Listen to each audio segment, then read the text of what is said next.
যে যখন আমরা কাকাবাবু পড়ছি তখন কোথাও গিয়ে মনেই হতো না যে এইগুলো কোনো কাল্পনিক চরিত্র। কারণ কাকাবাবু যেরকম তোমরাও পড়েছো, আমরাও পড়েছি, আমাদের থেকেও যারা সিনিয়র তারাও পড়েছেন। কাকাবাবুর একটা ইমেজ আমাদের মধ্যে ঢুকে আছে।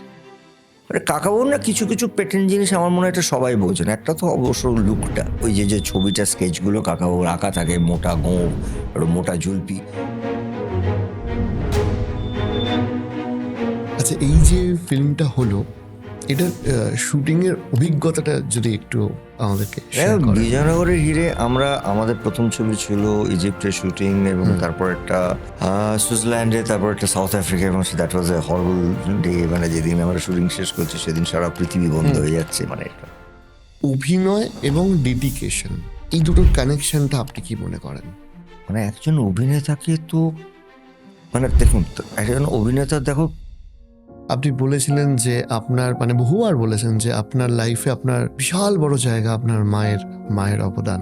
মানে আজকে এই মানুষটা মানে আমি জানি না কোথায় থাকতেন যদি মা না থাকতেন। হুম। আর আমার জীবনের স্ট্রেংথ একটা, জানো তো, মানে ওটা একটা। নমস্কার। আজকে যিনি আসছেন তার ইন্ট্রোডাকশন কি প্রয়োজন আছে? আমার মনে হয় না। পদ্মশ্রী, আমাদের গর্ব, আমাদের বাংলা ইন্ডাস্ট্রির জ্যেষ্ঠ পুত্র, মাননীয় অভিনেতা প্রসেনজিৎ চট্টোপাধ্যায়, তার সাথে আড্ডা হলো তার নতুন যে ফিল্ম এসেছে বিজয়নগরের হিরে সেটা নিয়ে। এবং আড্ডা হলো এই যে দীর্ঘ তার কেরিয়ার, এই যে দীর্ঘ জীবন, এই যে দীর্ঘ দিন ধরে তিনি অভিনেতা শুধু হয়েছেন, শুধু তাই নয়, তিনি বিভিন্ন চরিত্রের জন্য নিজেকে ভেঙেছেন, গড়েছেন, এবং সর্বোপরি নিজেকে মেনটেন করা, সেটা নিয়ে তার কতটা ডিসিপ্লিন, কতটা ডেডিকেশন, সেগুলো নিয়ে আলোচনা হবে। আমি অনুষ্ঠানের শুরুতেই ধন্যবাদ জানাই আজকের এপিসোড স্পন্সর বিরিয়ানিজমকে। Biryanism is a very famous biryani brand. আপনারা যারা বিরিয়ানি লাভার, ডেফিনেটলি শ্রীরামপুরের বিরিয়ানিজম ভিজিট করতে পারেন। 5তলা আউটলেট রয়েছে, এছাড়া একটি মাহেশী আউটলেট রয়েছে যেখানে এনাফ ফ্রি গাড়ি পার্কিংয়ের ব্যবস্থা করা রয়েছে। সেই সমস্ত মিলিয়ে শ্রীরামপুর কিন্তু এখন বিরিয়ানি প্রেমীদের জন্য জমজমাট একটা জায়গা, ডিউ টু বিরিয়ানিজম। আমি বিরিয়ানিজমের অ্যাড্রেস কিংবা বাকি সমস্ত কিছু, তাদের ওয়েবসাইট লিঙ্ক, সমস্ত কিছু ডেসক্রিপশানে দিয়ে দিচ্ছি, প্লিজ ভিজিট। তাই আপনারা চলে আসুন চটপট খেতে সেখানে। আর আপাতত প্রসেনজিৎ চট্টোপাধ্যায়, অভিনেতা প্রসেনজিৎ চট্টোপাধ্যায়, বিখ্যাত মানুষ, বড় মনের মানুষ, এবং আমাদের অবভিয়াসলি বাংলার গর্ব পদ্মশ্রী প্রসেনজিৎ চট্টোপাধ্যায়, তার সাথে আড্ডা।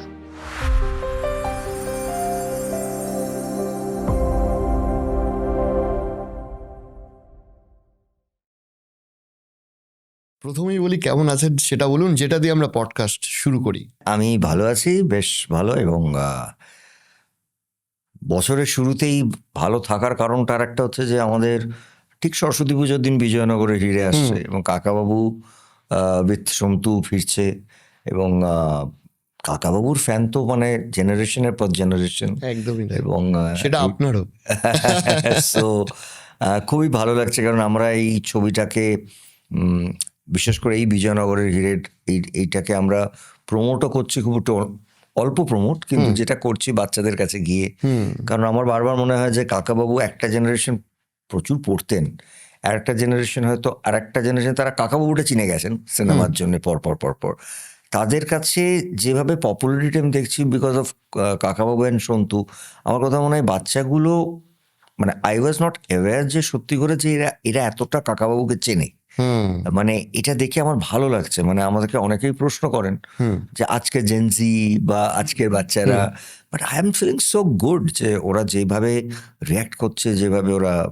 And this is a great time, কারণ সরস্বতী পুজোর দিন কাকাবাবু বাচ্চাদের, এবং আমি কাজটা করি মেনলি প্রত্যেক 2-2.5 বছর অন্তর অন্তর, কারণ এইটা একটাই ছবি আমি সুযোগ পাই করার জন্য যেটাতে বাচ্চারা খুব পছন্দ করে। So I am very excited. আর কাকাবু যখনই করি তখনই আমি খুব এক্সাইটেড হয়ে থাকি। মানে আমার মনে হয় যে বাঙালিদের হিসাবে, মানে আমি আমার ক্ষেত্রে বলি যে যখন আমরা কিশোর বয়সে বা স্কুল লাইফে ফেলুদা পড়ছি, বা কাকাবাবু পড়ছি, তখন কোথাও গিয়ে মনেই হতো না যে এইগুলো কোনো কাল্পনিক চরিত্র, মনে হতো এরা exactly. আছেন বেসিক্যালি। সেটা বাঙালিদের ইমোশন, মানে ছোটবেলা থেকে ফেলুদা বা কাকাবু পড়ে মানুষরা তাদের মতন করে একটা একটা নিজেদের ইমেজ তৈরি করে নেয়। আচ্ছা, এই যে ফিল্মটা হলো, এটার শুটিংয়ের অভিজ্ঞতাটা যদি একটু আমাদেরকে শেয়ার করেন। বিজয়নগরের হিরে আমাদের প্রথম ছবি ছিল ইজিপ্টের শুটিং, এবং তারপর একটা সুইজারল্যান্ডে, তারপর একটা সাউথ আফ্রিকা, এবং that was A horrible day. মানে যেদিন আমরা শুটিং শেষ করছি সেদিন সারা পৃথিবী বন্ধ হয়ে যাচ্ছে, মানে বাট আমাদের এই গল্পটা বাঁচা মানে হচ্ছে একটা অদ্ভুত জায়গা। আসলে জানো তো, কাকাবাবু কোনো বাড়ি আমরা খুব, যেটাকে বলে না, পিসফুলি শ্যুট করতে পারিনি। আমরা যখন আচ্ছা। ইজিপ্টেও গিয়ে পৌঁছেছিলাম, দেখেছিলাম পুরোটাই বন্ধ, চারিদিকে মিলিটারি। এবারে কিরকম হলো? তো এবারে আমরা বাঁচলাম বিজয়নগরের হিরে, ভারতবর্ষ এবং হাম্পি। হুম। এবারে আমাদের প্রোডাকশন সত্যি জানতেন না যে হাম্পি, আর্কোলজি এটা জানতেন। এই পারমিশনের, তুমি বিশ্বাস করো, প্রত্যেক নাইট মেয়ার, প্রত্যেক দিন রাত্রে আমরা শুতে যেতাম, কাল সকালে শুটিং হবে তো, মানে এই পারমিশন ওয়াজ লাইক, এবং এক একটা পারমিশন মানে 11 থেকে 12টা ডিপার্টমেন্ট থেকে। যেরকম শুটিং করার একটা অদ্ভুত আনন্দ, কারণ আমরা যেটা ইতিহাসে পড়েছি সেটা চোখে দেখছি, একদমই তাই। খোলা ইতিহাস না, একদম মাথার উপর ছাদ নেই ইতিহাস, আমরাও ঢুকে যাচ্ছি ওটায়। আবার এক একটা সময় এমন, কি বলবো, লজিস্টিক টেনশন হচ্ছে। মানে তুমি ভাবো, একটা আউটডোরে গেছি আমরা, একটা ট্রেনের বগি, আমরা এতটা যাওয়াটাই ইটসেলফ একটা অভিযান, যে কলকাতার থেকে হাওড়ার থেকে একটা ট্রেনের বগি গেছে, সেটা 16 দিন ওখানে ছিল। ট্রেনের বগি নিয়ে যাওয়া হয়েছিল? হ্যাঁ, ওটা ওখানে ছিল, আবার ওটাকে নিয়ে আবার ফেরত আসা হয়েছে, কারণ পুরো যাওয়াটাই একটা অ্যাডভেঞ্চার। আর ওখানে শুটিং করা, মানে আমরা আমরা কিরকম তোমাকে ডিফারেন্সটা বলছি, এই পাথরটা একটা একটা ডিপার্টমেন্টের আন্ডারে, ক্যামেরাটা তুমি ঘুরিয়ে দিলে একটা পাথরে, এবারে মোটামুটি আমাদের আমাদের যারা টিম প্রোডাকশন, আমাদের পার্সোনাল, আমাদের ক্যামেরাম্যান, ক্যামেরা সহ, হঠাৎ খবর পেলাম তারা অ্যারেস্টেড। ক্যামেরা ঘোরানোর জন্য? হ্যাঁ, কারণ ওই পাথরটা আলাদা, ওই পাথরটা আলাদা, এরকম সব মোমেন্ট গেছে আমাদের। কিন্তু কাকাবাবুতে না, আমরা এটাতে অভ্যস্ত, মানে কাকাবাবু কখনোই শুটিং পরিষ্কারভাবে ক্লিনভাবে হয়নি কোনো দিন, যেহেতু কোনো বিভিন্ন কাকাবাবু নয়। জায়গায় যেতে হয়। হ্যাঁ, আর কারো না কারোর পায়ে চোট লাগে। এবারে কার লাগলো? এবার আমাদের একজন টেকনিশিয়ান লেগেছিল, আমাদের ইনফ্যাক্ট ইউনিটের 2-3 জনেরই লেগেছে। আচ্ছা। কারণ এত পাথর, পাহাড়, তা ওপর নিচ করতে হয়, ওটা ওটা নর্মাল, মানে এই দুটো জিনিস হবেই। কাকাও কখনো স্মুথলি শুট হয় না। আমি ইনফ্যাক্ট আপনার লালুনের সময় আপনি প্রায় 9 মাস সব কিছু ছেড়ে ওই ক্যারেক্টারটার মধ্যে ডুবেছিলেন, আপনি বলছিলেন একটা জায়গায়। আজকের ডেটে এটা হয়তো ফিউচার জেনারেশনের যারা জেনজি যারা শুনছে তাদেরও দরকার, যে এই যে অভিনয় এবং ডেডিকেশন, এই দুটোর কানেকশনটা আপনি কি মনে করেন? একজন অভিনেতাকে কতটা ডেডিকেটেড হওয়া প্রয়োজন? মানে একজন অভিনেতাকে তো, মানে দেখুন, একজন অভিনেতার দেখো সম্বলটা কি।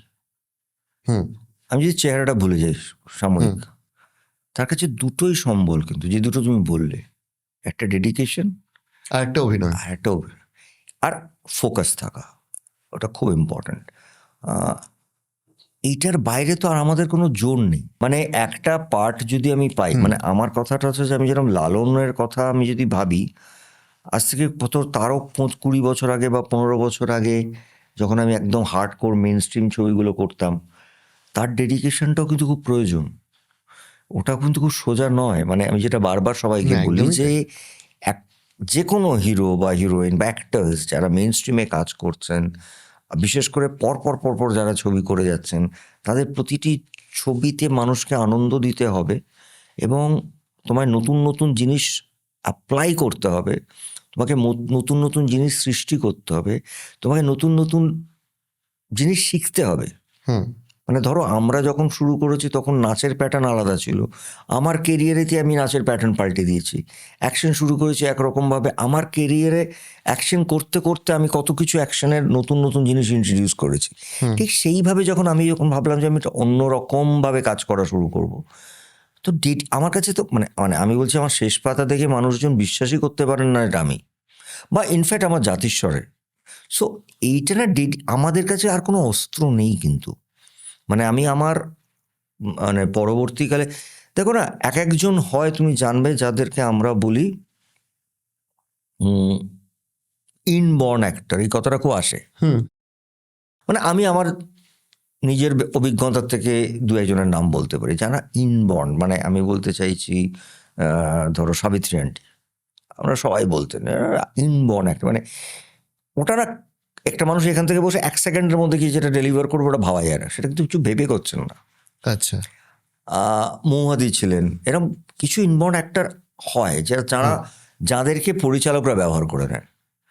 আবার কিছু অভিনেতা আছেন মানে আমার কাছে যারা খুব মানে আমি যাদের দেখে বড় হয়েছি, সৌমিত্র কাকু বলি, উত্তম জেঠু বলি, আমি তাদের মধ্যে দেখেছি তাদের বেড়ে ওঠাটা সময়ের সঙ্গে সঙ্গে কিন্তু ডেডিকেশন, মানে 90%, even to Mister Amitabh Bachchan, যে একটা লোক দিওয়ার করছে সে গিয়ে ব্ল্যাক করছে।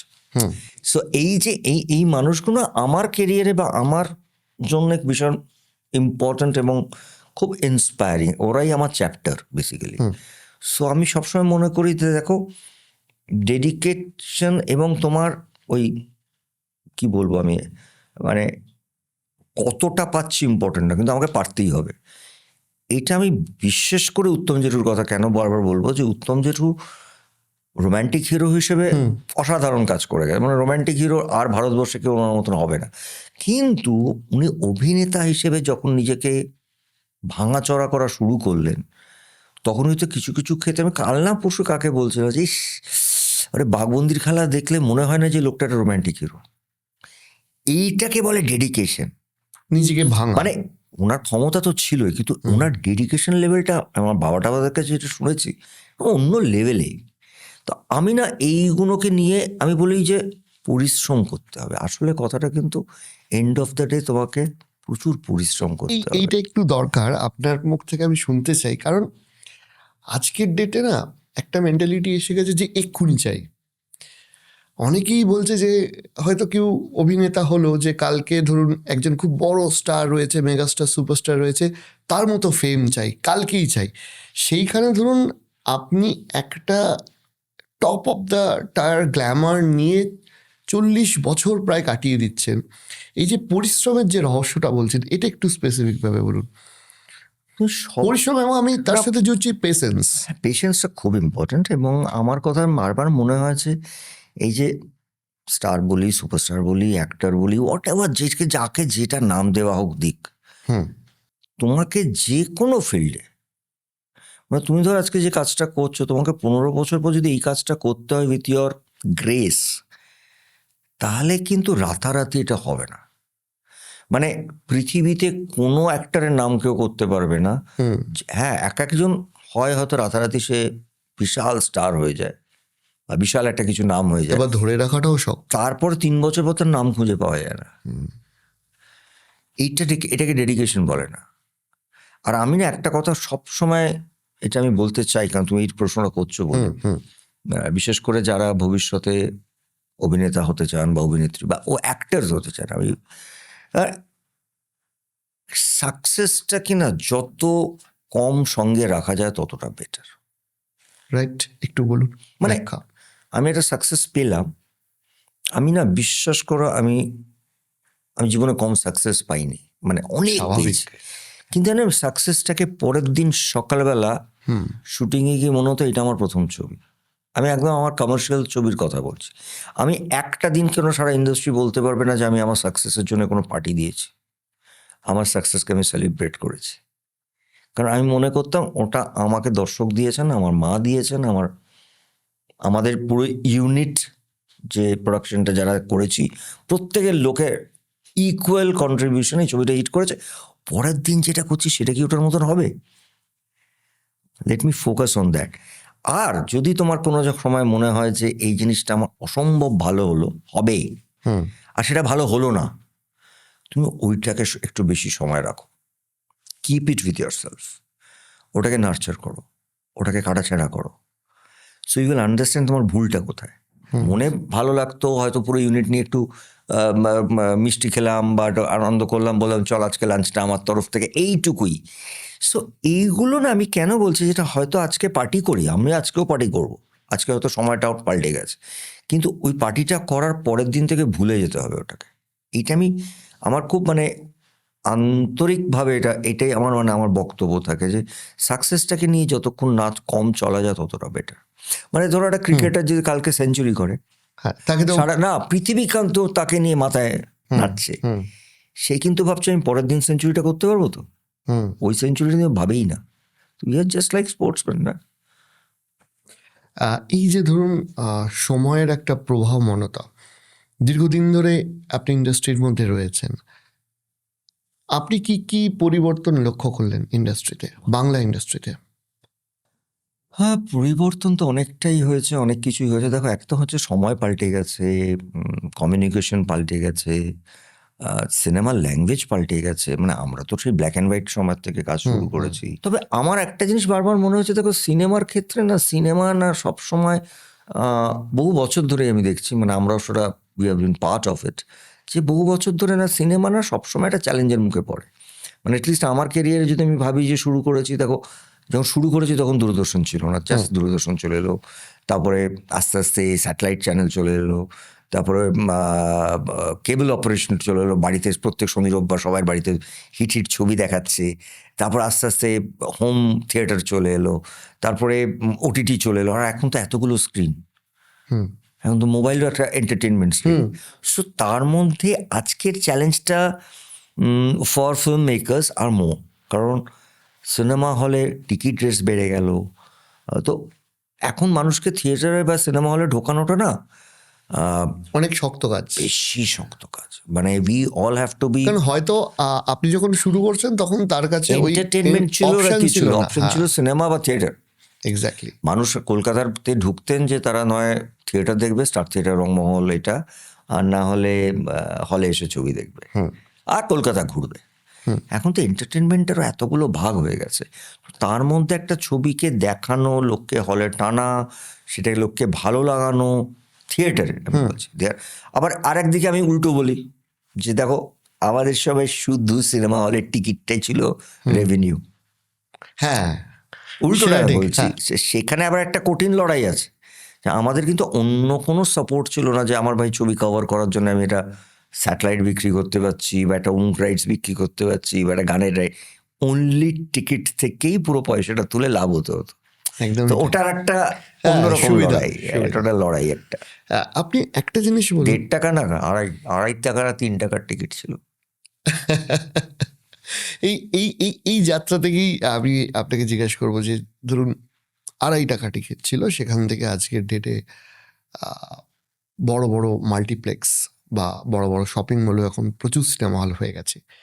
ধরুন এতদিন আপনি ইন্ডাস্ট্রিতে রয়েছেন, আমি শুধু একজন অভিনেতা প্রসেনজিৎ চট্টোপাধ্যায়কে প্রশ্ন করছি না, একজন ডেডিকেটেড মানুষকে প্রশ্ন করছি, যে ধরুন জীবনের ব্যক্তিগত জীবনে উত্থান পতন এর মধ্যে থেকে যায়, এই পার্সোনাল ভালো লাগা মন্দ লাগাগুলোকে নিয়েও প্রতিদিন পরিশ্রম করে যাওয়া, এই যে প্রফেশনালিজম, এইটা আপনাকে আজকের ডেটে এসে কি মনে হয়েছে যে এই প্রফেশনালিজমটাই কি আপনার জন্য মূল মন্ত্র হয়ে গেল এই সাকসেসের পিছনে, এবং যারা শুরু করছে তাদের জন্য এটা কতটা দরকার?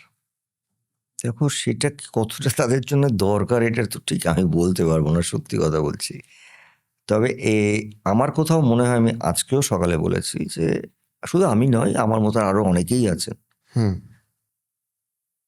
প্রফেশনালিজমটা নয় বা কেন,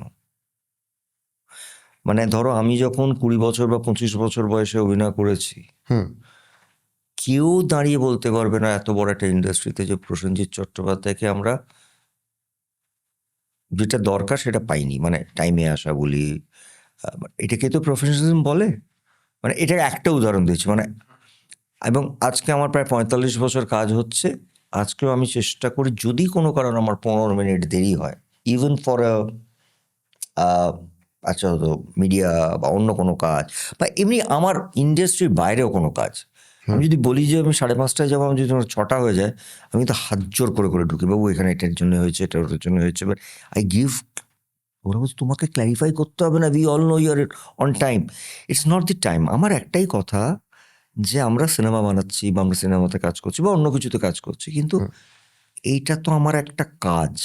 হুম মানে আমি যদি আজকে কোনো কর্পোরেটে চাকরি করতাম বা একটা ব্যাংকে চাকরি করতাম, 10টার জায়গায় তো আমি 12টায় ঢুকতে পারি না। হুম সো এই প্রফেশনালিজমটা না শুধুমাত্র আমায় হেল্প করেনি। তুমি যে কোনো পুরোনো প্রডিউসারের সঙ্গে ইন্টারভিউ নিও বা কথা বলো, তারা বলে আমাদের ছবিটা বুম্বাদাকে নিলে 10 লাখ টাকা কমে আমরা উঠিয়ে নিই ছবি।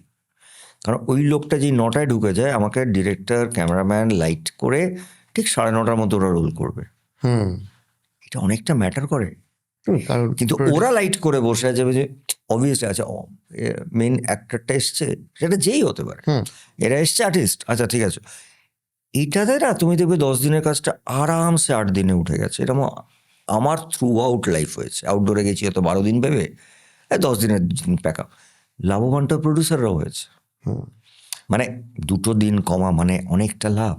হুম সো এই প্রফেশনালিজমটা অবশ্যই, মানে আমি দেখেছি সৌমিত্র বাবুর সাথে আমি এত কাজ করেছি, মিস্টার বচ্চনের সঙ্গে আমি কাজ করে নিই, আমি ওনার সঙ্গে এটা কোনো এক্সট্রা ক্যারিকুলাম না যেটা আমি এক্সট্রা কিছু করছি। It's my duty. এটা আমি তো প্রফেশনাল অ্যাক্টর হিসেবে প্রফেশনাল ফিজ দিই, হুম ট্যাক্স দিই। সো ওয়াই ডোন্ট, মানে it's my duty to maintain some professionalism, right? আচ্ছা, যদি অ্যাক্টিং ধরি, আপনার অ্যাক্টিংয়ের, আমি স্পেসিফিক কোনো ফিগার যদি একজন না হয় 2-3 জন হতে পারে, আপনার অ্যাক্টিংয়ের ইন্সপিরেশন কে কে, মানে কাদের দেখে আপনি মনে করেছেন যে এই মানুষগুলো আমার ইন্সপিরেশন হতে পারে? মানে আমি বলছি যে অনেকে আছেন আলাদা আলাদা করে মারাত্মক। মানে আপনার তো ধরো পরিবারেই আমি রয়েছে বলছি, মানে বাবা। আমি বলছি আলপাচিনো বা আলপাচিনো, রাসিন হফম্যান, এদের আমি অসম্ভব। কিন্তু আমি যদি আমি সবাই, ইনফ্যাক্ট আমার ছেলেকে এখন বলি যে তুমি না ভারতবর্ষের ক্লাসিক দেখো। হুম অবভিয়াসলি ওয়ার্ল্ড সিনেমা দেখবে, হুম বাট ভারতবর্ষের এক একটা জায়গায় এক একটা ক্লাসিক একটা মানুষ সৃষ্টি করেছে না, ওটা দেখলে একটা জীবন অসম্ভব ভালোভাবে তুমি কাটিয়ে দিতে পারো। মানে আমরা অবভিয়াসলি নাম বলবো, উত্তম জেঠু বলি, সৌমিত্র কাকু বলি, নাসিরুদ্দিন শাহ বলি, কামাল হাসানের আমি বিশাল ফ্যান, সঞ্জীব কুমার ছিলেন আমি একটা বিশাল ফ্যান। মানে আমার একবার মনে আছে আমাদের বাড়িতে এসেছিল, তখন আমি ছোট, আমি ওনার যা সব ছবির নাম বলেছিলাম ওগুলো আমি তো ভুলে গেছি এই সমস্ত ছবি। আমি ওনার বিশাল ফ্যান ছিলাম। কামাল স্যারের VHS এমন কোনো ছবি নেই আমার কাছে নেই বা ছিল না। মানে আমার মন খারাপ হলেই আমি শঙ্করভরণম দেখতাম বা, তো এরম বহু আছে। কিন্তু আমি তো তুলসী চক্রবর্তীরও ফ্যান। রাইট। আমার মনে হয় ভারতবর্ষের রবি ঘোষ খুব কম কোনো মাপের একটা অভিনেতা জন্মাবে। আর আমি আর একটা কথা বলি তোমাকে, যেটা আমি খুব অন্তর থেকে বলি, মানে আমি এখন বলি এটাকে মজা করে ঈর্ষা করি। আমার পরের প্রজন্ম, সেটা এখানে হতে পারে, বম্বেতে হতে পারে, তারা যে পারফরমেন্স দিচ্ছে আজকাল, মানে তাদেরকে দেখে আমার ঈর্ষা হয়। পুরো অভিনয়ের লেভেলটাকে ওরা পাল্টে দিয়েছে। হ্যাঁ, সো তোমায় যদি আজকে কাজ করতে হয়, তাদের থেকেও তোমায় শিখতে হবে। আপনি একটা সাক্ষাৎকারে ইনফ্যাক্ট বলছিলেন না যে আমি মনেই করি না যে আমি আগের জেনারেশনের লোক। না, একেবারে না। আমি কেন মনে করব? মানে আমাকে যদি আজকে ঋত্বিকের মতন একজন অভিনেতার সঙ্গে শেয়ার করতে হয় স্ক্রিন, আমার তো হাত পা কাঁপে। কারণ ওটা মারাত্মক লেভেলের একটা অ্যাক্টর। ইন্টারেস্টিং, আপনার হাত পা কাঁপে? হ্যাঁ, হ্যাঁ। কৌশিক গাঙ্গুলি জানে, আমার জ্যেষ্ঠ পুত্রেতে টেন্সড হয়ে থাকতাম। কারণ আমি ওদেরকে আমি ভালোবাসি, ওরাও আমাকে অসম্ভব শ্রদ্ধা করে, কিন্তু অভিনেতা হিসেবে আমি ওদেরকে শ্রদ্ধাও করি। কৌশিক গাঙ্গুলি নিজে একজন, মানে একটা বিচ্ছিরি লেভেল, আমি ওকে বলি তুই একটা বিচ্ছিরি লেভেলের একটা।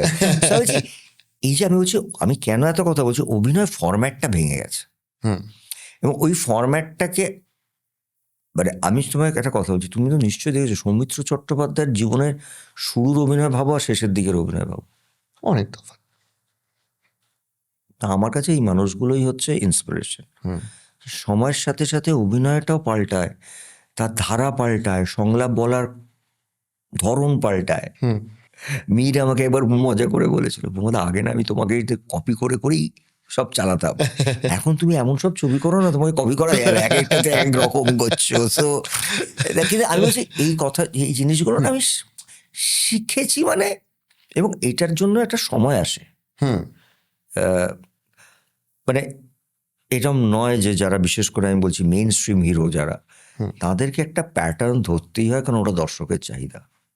হুম এবং সেই প্যাটার্ন ধরে যারা 12 বছর 14 বছর 15 বছর কাজ করছে, সেটারও একটা বাহবা দিতে হবে। তুমি তো স্বাভাবিক। রাতারাতি শাম্মী কাপুর দেবানন্দ হতে পারবে না, না।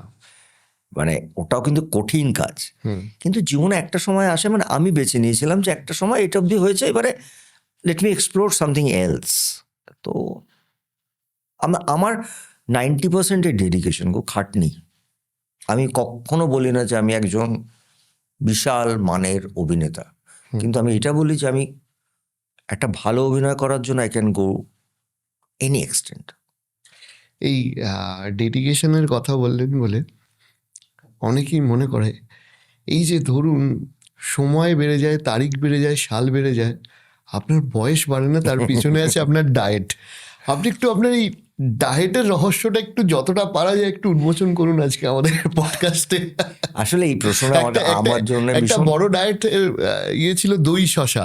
হ্যাঁ, ওটা একটা বহুবার সময় অবধি খেয়েছি। আনন্দবাজারে আমি পড়েছি না, আপনার ওইটা ইনফ্যাক্ট সাক্ষাৎকার। আমার একটা সময় দই শসা আমার ডায়েটের একটা সেটা কিন্তু দই শসাটা খেতাম মানে কিছুটা কিন্তু সময়ের অভাবে, মানে আমার লাঞ্চ করার সময় হতো না, কারণ আমি লাঞ্চের সময়তেও শুটিং করতাম। মানে ওই ফ্লোরে এনে দিত, কোণে বসে একটু শশা খেয়ে নিলাম, একটু দই মানে আমার তো কোনো ব্রেক ছিল না, 3টে এটা 4টে আমার জন্য 5টা একটা শিফট। পার্সোনাল গাইড হয়েছে, আমিও মাঝে মাঝে দই শশা খেয়ে নিই। দই শসা খেলে এমনি তো পেটের জন্য ভালো, আর আমি বলছি না সারাদিন দই শসাটা তোমাকে খেতে বলবো না, বাট ডায়েটটা না আমি বলছি বিগত ওই অ্যারাউন্ড 17-18 ইয়ার্স আমি এখন যে ডায়েটটা করে আমি বলতে চাই, এই ডায়েটটা কিন্তু ডায়েট কথাটা নয়, কথাটা হচ্ছে যে প্রপার ডায়েট। রাইট। আসলে ডায়েট মানে অনেকে ভাবেন যে না খাওয়া, ইটস নট রাইট। খাওয়াটাও প্রপার টাইমে প্রপার জিনিস খাচ্ছ কিনা সেটা তুমি যদি ভালো করে লক্ষ্য করো। আমাদের এজ গ্রুপে যারা সারা ইন্ডিয়াতে, আমি শুধু বম্বে বলছি না, আমাদের এজ গ্রুপ যে কজন আছে তারা কিন্তু after 50 they are looking more young. তাই তো দেখছি। কারণটা আমরা কি সেই বলছি? রহস্যটা জানতে না, চাইছি। কারণটা হচ্ছে যে আমরা কনসিয়াস হয়ে যাই। একটা বয়স অবধি তো বয়সের জোরে চলি, তারপর যখন যেই দেখছি 50টা টাচ করছে, আমরা অনেক কিছু রেস্ট্রিকশন, এক্সারসাইজ, এটা এই সময় খাবো, এটা এই সময় খাবো, এর বেশি খাবো, তাতে কি হয় ওভারঅল এনার্জি বেড়ে যায়, যেটা হয়তো আগে আমরা অতটা লক্ষ্য করতাম না। আগে তো পুরোই, আগে যেটা হয় একটা বয়সে তো ফ্লোতে চলে, হ্যাঁ, ফ্লোতে চলে, ভাবার দরকার নেই। এইটা কিন্তু আমাদের পুরো প্রজন্মটাই এটা হয়েছে। কারণ আমি বলছি আমার ডায়েটটা মানে এরম নয় যে আমি কিছু খাই না, কিন্তু আমার খাবারগুলো মোস্টলি যেটা হয় অয়েল ফ্রি বলবো, সেই অর্থে ভাত বলতে যেটা আমরা বোঝাই বা রুটি বলতে সেটা তো মাসে একদিন। প্রোটিন খাই ঠিকঠাক মতন, ভেজিটেবলস খাই ঠিকঠাক মতন, ফ্রুটসও খাই ঠিকঠাক মতন, কিন্তু ডায়েটের প্রথম এক লাইনের কথা হচ্ছে পেট ভরে খেও না। আচ্ছা, একটা সত্যি কথা বলুন তো, এই যে আর এটা আমার 20-25 বছর ধরে অভ্যেস হয়ে না, এখন এটা এই যে অভ্যেস হয়ে আপনার গেছে। বাড়ির বিখ্যাত লুচি কিংবা বিরিয়ানি, এগুলো দেখলে লোভ লাগে না? দেখো, মানে এক সময় লোভ তো নিশ্চয়ই লাগতো, আর এরম নয় যে আমি যদি কালকে এখানে তোমার সঙ্গে বসে একটা লুচি খেয়ে নিই আমার ডায়েট ভেঙে গেল। কারণ আই অলসো নো যে আমি যদি কালকে একটু কোনো কারণে বেশি খাই, সেটাকে পরের দিন কি করে ওটাকে ব্যালেন্স করে ঝরিয়ে ফেলতে হবে। কারণ আমার জিমটা ভেরি ইম্পর্ট্যান্ট, ওটা আমার জীবন। আর আমি যদি কালকে একটু আমি কথা বলি হাঁটতে হাঁটতে এখনো, মানে আমি বসে কথা বলি না। আমার যদি শুটিং না থাকে আমি হেঁটে হেঁটে কথা বলি, মানে। এবং আমার অফিসে যারা যারা একটু আছে, ধরো অ্যাকাউন্টসের টিম, এরা একটু একটু ইয়াং ছেলে তো, একটু বলে হেঁটে হেঁটে কর কাজ। সো আমি একটু সবাইকে এটা বকাবকি করি, but I think health is something যেটা না যতটা কেয়ার নেওয়া যায় তত বেটার। আর হ্যাঁ, লুচি দেখলে আমি একটা লুচি খেলে কোনো অসুবিধা নেই, কিন্তু হ্যাঁ মানে আমার বাড়িতে অনেকে আসেন লুচি খেতে বা বিরিয়ানি খেতে। বিরিয়ানি আমি নিজেও খুব ভালোবাসি খেতে। মাসে একটা দিন যদি 4 চামচ বিরিয়ানি খেয়ে নিলাম, আই থিঙ্ক ওটাতে কিছু এসে যায় না। কিন্তু আমি যে এই মুহূর্তে ওটা আমার কি বলবো, আমি কোথাও বাইরে গেলে খাই না, ওটা কিন্তু আমার ইয়ে নয়। মানে আপনার সেই বিখ্যাত ডায়লগ, ডাল ভাত আর বিরিয়ানির মতো কথাটা বোঝো, একটা লাক্সারি আর একটা নেসেসিটি, একদমই হুইচ ইজ ট্রু। আমি ওইভাবে মানে খাওয়াটাকে আমি সবাইকেই বলি তোমরা খাও, কিন্তু মানে যতটা জাঙ্ক ফুড অ্যাভয়েড করা যায় ওটা বেটার একটা হ্যাঁ মানে একটা বয়সের জন্য, বাট ওইটুকুই, আর কিছু না। There is nothing call diet. আর আমি খুব সিম্পল লাইফ লিড করি বেসিক্যালি। লেট নাইট অকারণে করি না, সকালে উঠি, ওইটুকুই, একটু প্রাণায়াম করি, একটু এক্সারসাইজটা আমি করি এভরিডে। 6 দিন তো বটেই। আপনার কেরিয়ারে বহু মিউজিক, অ্যাকচুয়ালি কত মিউজিক আপনাকে বলবো, কিন্তু এই যে ধরুন চিরদিনই তুমি যে আমার এই যে গানটা, এটা যে রয়ে গেল, থেকে গেল, যেখানেই ধরুন আপনি লাইভ স্টেজে যাচ্ছেন সেখানেও বলছে এটা আপনার গলা থেকেও শুনতে চাই। এই গানটার আরে এফেক্টটা একটা এমনই কতটা? গান আমি শুনেছি, মানে যে কোনো অনুষ্ঠান, যে কোনো প্রোগ্রাম, যে কোনো মানে 2বার থেকে 3বার এই গানটা হয়ই। মানে পুজোতেও বাজে। হ্যাঁ, এই গানটা পুরনো হয়নি আসলে। একদমই তাই। এই গানটা পুরনো হয়নি। এটা বাপিদার এবং কিশোরবাবুর একটা অসাধারণ, আর আমরা ব্লেস যে আমরা ওদের মতন মানুষের গলায় লিপ দিতে পেরেছি ওনাদের গানে। But ওটা কি মানে আমি কত মানুষকে জানি এসছে জানো তো, মানে বিদেশি বউ নিয়ে আচ্ছা, অনেক হয়েছে এরকম। এবার একটা মানে আপনাকে অনেকক্ষণ আটকে রেখেছি। না এবার একটা শেষের দিকেই এসছি, কিন্তু একটা জিনিস খুব ইন্টারেস্টিং আমি শুনলাম, আপনি ইদানিং এআই নিয়ে খুব ইন্টারেস্টেড, একটু ভিডিও এডিট শিখছেন বা করছেন। এই ব্যাপারটা একটু বলুন তো আমাদেরকে। এআই নিয়ে ইন্টারেস্টেড মানে দেখুন, আমি এমনিতেই ধরো আমি যে কোনো জিনিসটা নিয়ে ইন্টারেস্টেড হই যখন এটা রিলেট করে উইথ মাই সিনেমা।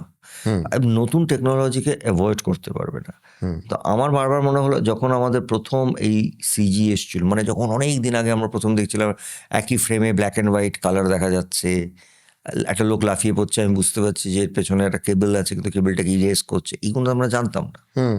তো আমি প্রসাদ ল্যাবে চলে গেছিলাম, প্রায় 3 মাস ছিলাম, গিয়ে জানার চেষ্টা করলাম, করে ওটা একটু শিখলাম না, দেখলাম, বেসিক্যালি শেখা কথাটা নয়, দেখলাম, দেখে বুঝে আমি প্রথম ওটা ইমপ্লিমেন্ট করলাম প্রতিবাদ ছবিতে, যেখানে আমি কেবল, ক্যানন ব্লাস্ট এইগুলোকে। বাট নতুন টেকনোলজিটা তো বুঝতে হবে। এবারে AI is the future. So আমার কিছু বন্ধুবান্ধব আছে যারা সিনেমাতে একটু আদ্র ব্যবহার করছেন, তাদের সঙ্গে একটু বসছি, আলোচনা করি যখন সময় থাকে, তাদের স্টুডিওটাতে যাই, বাচ্চা বাচ্চা সব ছেলেরা কাজ করছে, তো ওরা কোনটা ইম্প্রোভাইজ করছে। কারণ আমার লক্ষ্য একটাই, সেটা ইম্প্রোভাইজ করে আমি আমার কালকে যদি আমাকে ছবি ডিরেক্ট করতে হয়, তো ওইটাও তো আমার জানা দরকার, মানে বেসিকটা জানা দরকার। আর এআইটা এটা গুড সাইড ব্যাড সাইড সবই আছে, কিন্তু আমার মনে হয় না এটাই শিখতেই হবে, এটা ছাড়া এটাকে অ্যাভয়েড করে চলা যাবে না। তো এটা যখন শিখতেই হবে তখন একটু একটু করে জানার চেষ্টা করি। হ্যাঁ, ভালো লাগছে। আমি আপনাকে জিজ্ঞেস করব যে আপনি তো বহু ক্যারেক্টার করেছেন, আপনার এই সিনেমাটাও রিলিজ করছে 23শে জানুয়ারি বিজয়নগরের। তো আমার এখানে চন্দ্রচূড় বাবু এসছিলেন, গুমনামির সিনেমা, আপনার চোখে নেতাজি সুভাষচন্দ্র বসু। এটা বলা খুব মুশকিল, কিন্তু নেতাজি সুভাষচন্দ্র বসু মানে আমাদের, আমি যে কতবার এই সিনেমাটা আপনার দেখেছি, মানে আমি নিজেও জানি না। হ্যাঁ মানে আসলে অনেস্টলি অ্যাজ অ্যান অ্যাক্টর আমি প্রায় নাই করে দিয়েছিলাম, কারণ আমার মনে হয়েছিল যে আমার সঙ্গে তো কোনো কারণে কোনো জায়গার থেকেই সুভাষচন্দ্র বোসের মানে যাকে আমরা দেখেছি তার সঙ্গে মিল নেই। এটা এবং আপনার চন্দ্রচূড় বাবু, প্রিপারেশন সুভাষ, এটা এটা একটু বলুন। বিশাল লম্বা, মানে আমি না করে দিয়েছিলাম। এবং সৃজিতের অবশ্যই প্রথম থেকেই এটা ছিল, তুমি হবে। এবার আমি হচ্ছে দেখ, আমি অভিনয়টা তো পরের কথা, আগে I have no connection with them. তো কারণ এই একটা চেহারা যেটা প্রায় প্রত্যেকটা ভারতবর্ষের মানুষের বাড়িতে বা অফিসে বা লাইব্রেরিতে আছে, এটা বলে লাভ নেই, মানে হৃদয়ে আছে। আমাদের দেশের সব থেকে বড় নায়ক। সো একদিকে অপরচুনিটি ওই লোকটার চরিত্র করা, একটা অ্যাক্টারের কাছে সুভাষ বোস করাটা তুমি বুঝতে পারছো এক্সাইটমেন্ট লেভেলটা কি। কিন্তু আমি লড়ে গেছি যে না, এটা হবে না রে, আমার দ্বারা হবে না, এটা বিশ্বাসযোগ্য হবে না। তবে আবার ওই ডেডিকেশন বলি, পরিশ্রম বলি, সৃজিতের পুশ বলি, 7-8 মাস ধরে ভাঙা চোরা তার ভিডিওস দেখা করে ফাইনালি প্রায় 3 বা 4 মাস পরে আমি বলেছিলাম ওকে এবার আমাকে, কিন্তু প্রিপারেশন আমার গেছিল প্রায় 1 বছর। কিভাবে আপনি প্রিপারেশন নিয়েছিলেন? কিছু ছাড়িনি, ও পড়তে বলো, পড়াশোনা করা, দেখা, এবং একটা বোধহয় সেই সময় একটা বেরিয়েছিল যে ওনার ওই প্লেন থেকে নামা, দাঁড়ানো, ওনার স্পিচের সঙ্গে আমাদের গুমনামির ওই কাটস করে রিল যেগুলো বেরোয় এখন। তো দেখো আমি তো ওনাকে দেখিনি, কিন্তু ওনার একটা সুবিধা ছিল যে ওনাকে আমি তো ভিজুয়ালি অল্প অল্প হলেও পাওয়া যায়।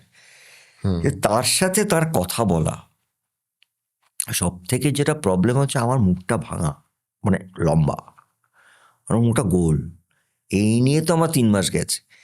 ফাইনালি প্র্যাকটিক্যালি আমার দাঁতের ভেতরে একটা পুরো আলাদা জ বানিয়ে আমি এটা করেছিলাম, এবং এটা আমার এক্সপেরিমেন্ট, নো মেকআপ।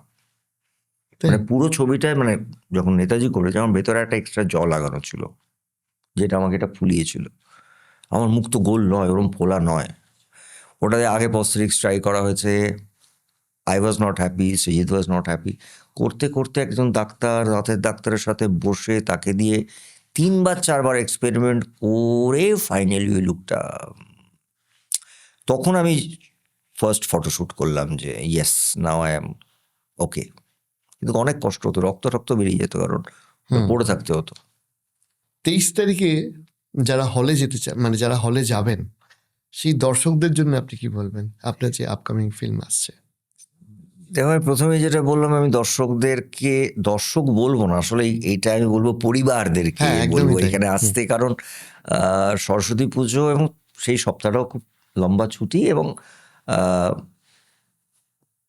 কাকাবাবুর প্রত্যেক বাড়ি যখন আসেন সবাই সিনেমা হলে এসে দেখেন, এবং কাকাবাবুর একটা হিউজ ফ্যান ফলোয়িং আছে, স্পেশালি যখন এটা বিজয়নগরের হিরে, এবং আমার মনে হয় সন্তুর সঙ্গে এই বছর জোজো অ্যাড হয়ে গেছে। সো হলে সবাই আসুক, এই একটা ছবি তো, মানে বাড়ির যে সব থেকে সিনিয়র সেও আসতে পারেন, যে সবচেয়ে ছোট তিনিও আসতে পারেন, এবং এটা এবার এটা আমি দেখেছি, এটা না অনেকে বাচ্চারা যারা সত্যি ছোট ছোট, তারা কেন আমাকে কপি করে আমি পরে বুঝেছি, তার বাবা মারা নিয়ে আসেন, চল কাকাবাবু দেখতে যাবি।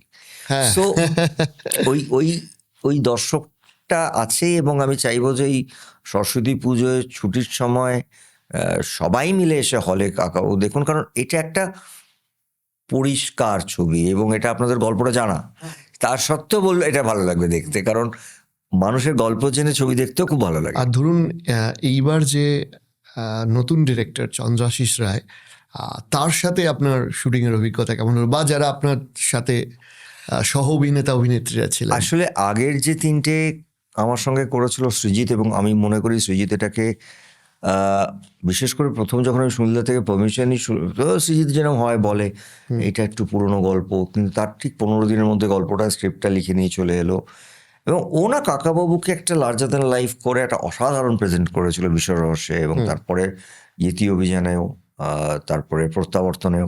কিন্তু প্রত্যেকটা যেহেতু আমাদের লোকেশন, এই 3টে গল্পই ছিল যে 3টে বাইরের লোকেশন, সো এই 3টে গল্প যেহেতু বাইরে, আমাদের প্রত্যেকেরই মনে হয়েছে যে এই 3টে গল্পের পরে চতুর্থ গল্পটাকে আমরা ইন্ডিয়ান স্টোরি বলবো, এবং আমাদের বিজয়নগরকে বেছে নেওয়ার আর একটা বড় কারণ, যেটা আমি আগেও বলছিলাম, যে সুনীলদার কাকাবাবু প্রত্যেকটাই খুব ভালো, কিন্তু প্রথম best 10 as a story best হচ্ছে বিজয়নগরের হিরে, মানে প্রথম 10টার মধ্যে। একদম। তো এবার চন্দ্রাশিসকে আনার কারণটা হচ্ছে যে প্রথমত সৃজিত 3টে করে ফেলেছেন, ওর হাতে এখন সময়, এবং ও খুব স্বতঃস্ফূর্তভাবে, আমাদের বারবার মনে হয় এক একটা ব্র্যান্ডকে না আস্তে আস্তে ইয়াং ডিরেক্টরদের কাছে নিয়ে যাওয়া, এবং চন্দ্রাশিস এর আগে একটি ছবি করেছে, আমারই একটি ছবি, আমার মনে হয় তোমার দেখা, না দেখলে দেখে নিও, নিরন্তর বলে, এবং এই ছবিটাতে প্রথমেই ওকে এমনভাবে, মানে অসম্ভব প্রশংসা পেয়েছিল, অসম্ভব। আপনাকে একটা জিনিস জিজ্ঞেস করি, সেটা হচ্ছে ধরুন এই যে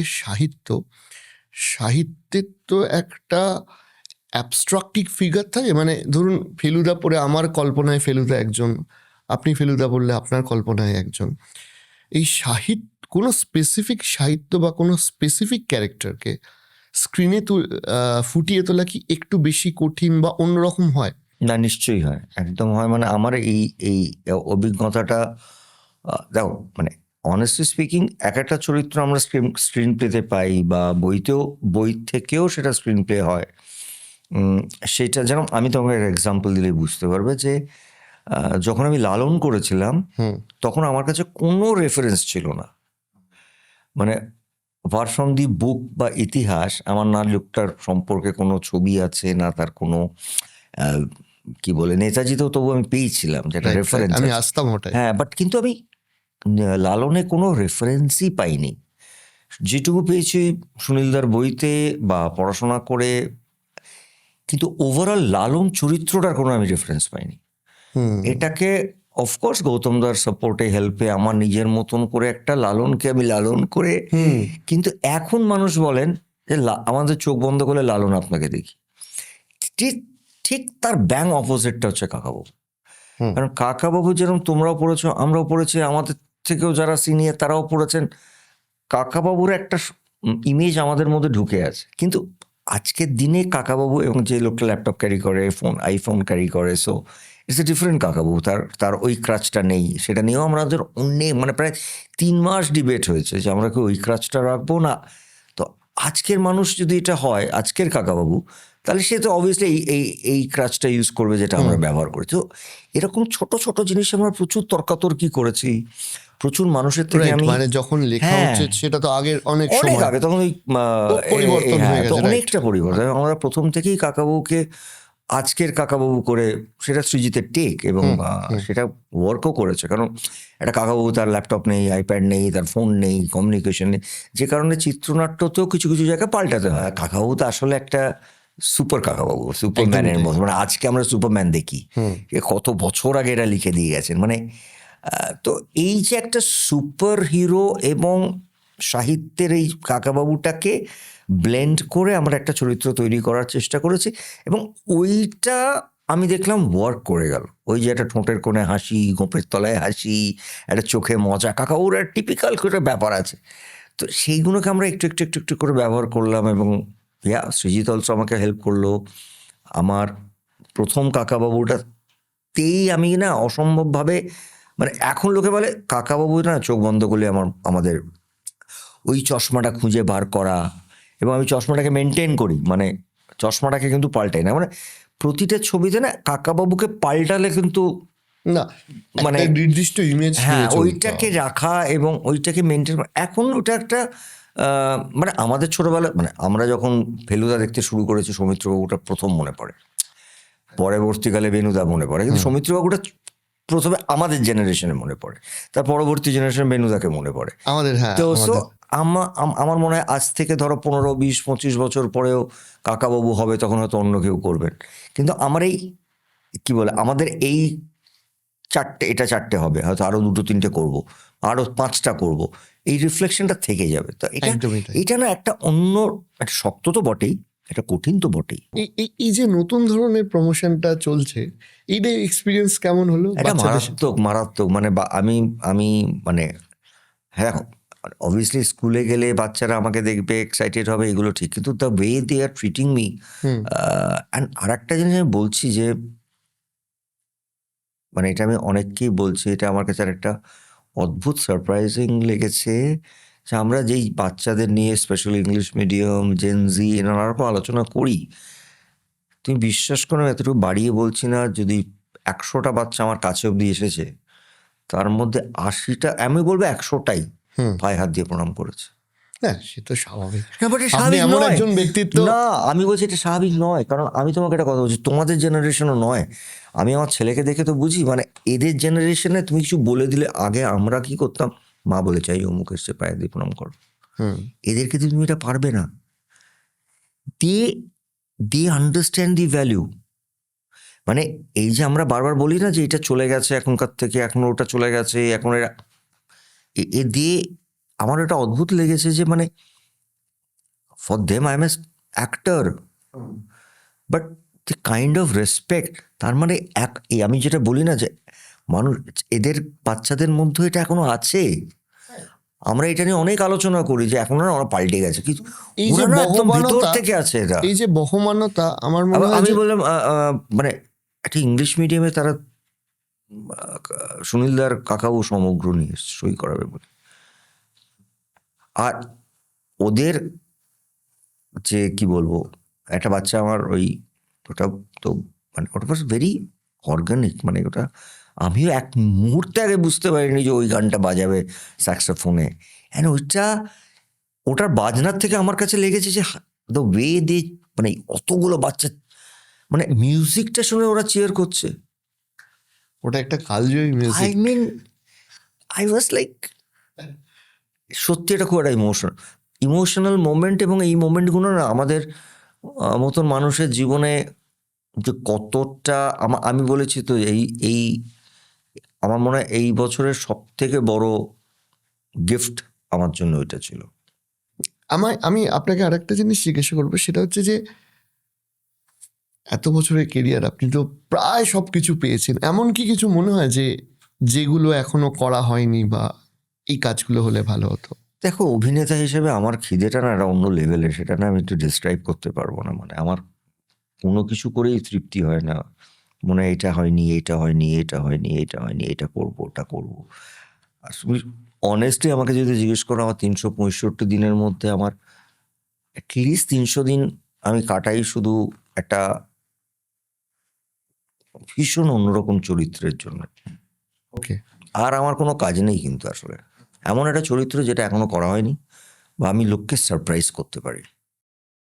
এটা একটা বিশাল খোঁজ, কারণ আমি সত্যি অনেক কিছু করেও ফেলেছি। মানে যখনই দেখি আচ্ছা এরকম তো, ওইটা একটা আমার মানে রিয়েল একটা খোঁজা, মানে যেরকম কাকাও খুঁজে বেড়ায় এরকম এটা আমি সত্যি খুব অনেস্টলি খুঁজি। যে কারণে খুব বাচ্চা বাচ্চা ডিরেক্টর, বাচ্চা বাচ্চা রাইটার যারা, তাদের সঙ্গেও কখনো যদি ওরা বলে পাঠায় বা আমার টিম বলে এরকম শোনাতে চাইছে, বা এখন তো হোয়াটসঅ্যাপও করে অনেকে, আমি বলি ঠিক আছে তোমার গল্পটাকে না একটা ছোট্ট করে পাঠাও। কার মধ্যে কি ভাবনা, কার মধ্যে কি চলছে, ইউ নেভার নো। অ্যান্ড ঠিক সেইভাবেই উম, মানে আমরা তো আসলে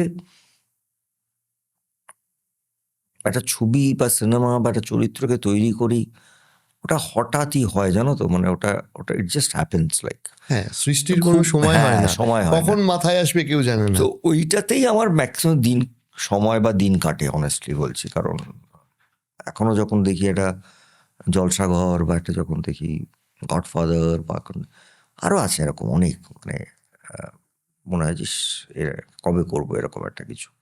আর আমি একটা লাস্ট শেষের দিকে একটাই প্রশ্ন করবো, সেটা হচ্ছে আপনি বলেছিলেন যে আপনার মানে বহুবার বলেছেন যে আপনার লাইফে আপনার বিশাল বড় জায়গা আপনার মায়ের মায়ের অবদান। একদমই তাই।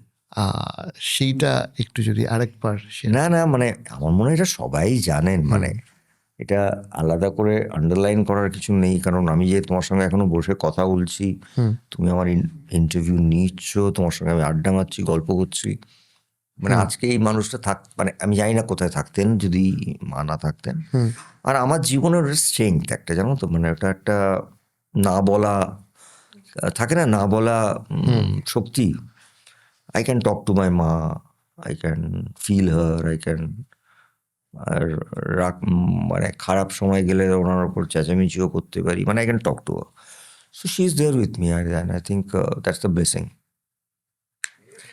আর একদম শেষ প্রশ্ন, যারা ধরুন এই যে আপনার যে ফিল্মটা আসছে, এটা তো পরিবারের মানে পরিবার এবং বাচ্চাদের বিশেষ করে সবার একসাথে দেখা, সবার একসাথে দেখার ছবি। স্কুল পাশ করেছে, কলেজে গেছে, আজকে যারা পডকাস্টটা দেখলো, আপনার তরফ থেকে তাদের জন্য একটা বার্তা। হ্যাঁ আমি মানে দেখো, মানে আমি যেটা বলতে চাই, লেটস ফরগেট সাম, মানে একটা মুহূর্তের জন্য আমরা একটু সিনেমা, অভিনেতা এগুলো ভুলে যাই। দেখো আমি সত্যি করে বলছি, খুব অন্তর থেকে বলছি, সবাইকে এটা আমি বলতে থাকি যে আমাদের বেড়ে ওঠাটা একটা সময় গেছে, এবং সময়টা অনেকগুলো সময় দেখেছি, অনেক পরিস্থিতি দেখেছি, অনেক। আমার যেটা বারবার মনে হয়, দুটো জিনিস বলতে চাই। একটা হচ্ছে এই জেনারেশন বা যারা আগামী, তোমাদের ওপরেই আমাদের দেশটা নির্ভর করছে, আমাদের ভারতবর্ষ নির্ভর করছে। কোথাও একটা আমি এক্স্যাক্টলি কি বলবো জানি না, but I think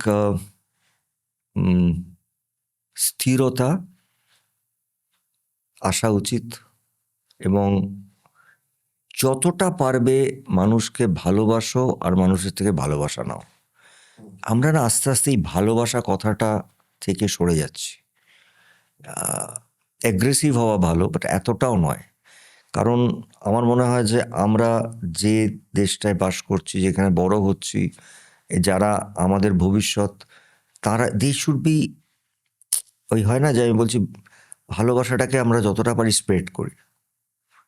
let's not be, মানে এত রক্ত, মারামারি, হিংসা, এইগুলোর থেকে যতটা, কারণ আমার খুব কষ্ট লাগে যখন দেখি যে এই বাচ্চাগুলো তো নয় নিউজ চ্যানেলে, নয় খবরের কাগজে, সারাক্ষণে আমরা দেখছি violence. That's not very right. So যতটা সম্ভব ওটার থেকে দূরে থেকে, শুধু মানে আমি না অনেককে একটা এক্সাম্পল দিই যে আমি ধরো তোমার ঘরে ঢুকলাম, তোমার ঘরে হয়তো কোনো ঘরের কোণে একটা নোংরা পড়ে আছে, কিন্তু বাকি তোমার ঘরটা খুব সুন্দরভাবে সাজানো। অনেকে দেখবে সেই নোংরাটা দেখে আগে, একদমই তাই। সুন্দরটা দেখে না।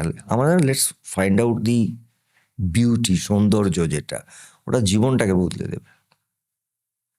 একদমই তাই। অনেক অনেক ধন্যবাদ, কৃতজ্ঞতা আমাদের নেই, নেই, আজকে নেই, thank you সময় so দেওয়ার much, জন্য। thank you. আশা করি আপনার বাকি ফিল্মগুলোর মতো এটা অবশ্যই সাকসেসফুল হবে। শিওর, যেটা লোকে তবে দেখবে নেব। অনেক প্রশ্ন থেকে গেল যেগুলো আজকে সময়ের অভাবে শেষ করতে হচ্ছে, কিন্তু আপনাকে রিকোয়েস্ট রইল সেগুলো নিয়ে পরে একদিন টাইম দেওয়ার জন্য। নিশ্চয়ই, আর জমি আড্ডা মারবার একদিন তোমার একদম সঙ্গে। একদম। আজকের Thank জন্য অনেক অনেক ধন্যবাদ। Thank you, thank you.